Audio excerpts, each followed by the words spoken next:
Hello friends, আপোনালোকে তো জানে কুচিয়া কিমান হেলদি হয় মই তাৰে আজি এটা ইজি ৰেচিপি লৈ আহিছো মই আধা কেজি ওজনৰ কুচিয়া এটা ভালদৰে কাটি লৈছো কুচিয়াটো কটাৰ পাছত ধোৱাৰ প্ৰয়োজন নাই কুচিয়াটো কাটোতে যোনখিনি তেজ ওলাব সেইখিনি আমি ৰান্ধোতে ব্যৱহাৰ কৰিম আৰু কাটোতে এনেদৰে সৰু সৰু পিছত কাটিব কুচিয়া আইৰন ডেফিচিয়েন্সি উইকনেস এনে বহু ক্ষেত্ৰতে উপকাৰী হালধি 1 চামুচ দিব এতিয়া মই 1 চামুচ নিমখ দিছো আপোনালোকে সোৱাদ অনুসৰি দিব নিমখ এতিয়া দিব 1 চামুচ জালুক মই jalukia ইউজ কৰা নাই মই জালুকৰ জ্বলাই ইউজ কৰিছো নহৰু আদাৰ পেষ্ট আৰু পিয়াজ দুটা সৰু সৰুকে কাটি দিব দুটা মিডিয়াম সাইজৰ আলু এনেদৰে কাটি দিব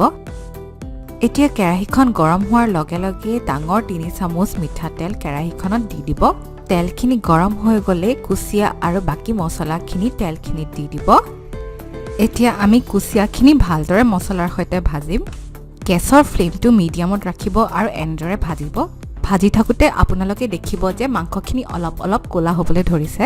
ৰংটো একদম হাঁহৰ মাংসৰ নিচিনা হ'ব 10 মিনিট মান এনেদৰে ভাজি থাকিব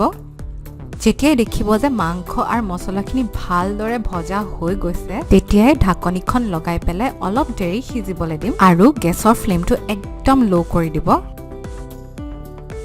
9-10 মিনিটৰ পাছত ঢাকনিখন উঠাই পেলাই আকৌ লৰাব আৰু চাই থাকিব যাতে কেৰাহীখনত ধৰি নাযায় এতিয়া আমি লৰাই সিজাব লাগে কুচিয়াখিনি একদম মাংসৰ নিচিনা হয় খাবলৈ আৰু বহুত ইজি হয় বনাবলৈ দেখিলেনে আৰু একোৱে নালাগে সেইখিনি মছলাই দিব লাগিব নহৰু আদা জালুক আৰু একোৱে নালাগে ফ্লেমটো লো কৰি পেলাই 10 মিনিট মানৰ কাৰণে সিজিবলৈ দিব দেখিছেনে কি সুন্দৰ হৈছে ৰংটো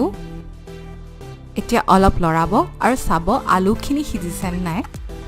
যেতিয়াই দেখিব যে আলুখিনি সিজিছে তেতিয়াই আমি পানী দিম কুচিয়াত বেছি পানী দিব নালাগে থুপথুপিয়াকে থলে বেছি ভাল লাগে খাই মোৰ কুচিয়াও সিজিলে আলু সিজিলে সেইকাৰণে অকমান পানী দিছো আৰু ফ্লেমটো হাই কৰি দিম আৰু পানীখিনি অলপ উতলিবলৈ দিম পানীখিনি মই উতলাই অলপ থুপথুপিয়া কৰিবলৈ আলু দুটামানো মই ভাঙি দিম আৰু একদম গ্ৰেভি টাইপ কৰিম মই মাংসখিনিৰ তৰকাৰীটো দেখিছেনে কিমান সুন্দৰ কালাৰ হৈছে আমাৰ কুচিয়া তৰকাৰীটো সাৰ্ভ কৰিবলৈ একদম ৰেডি হৈ গ'ল এতিয়া খাবহে লাগে আৰু আপোনালোকেও বনাই চাব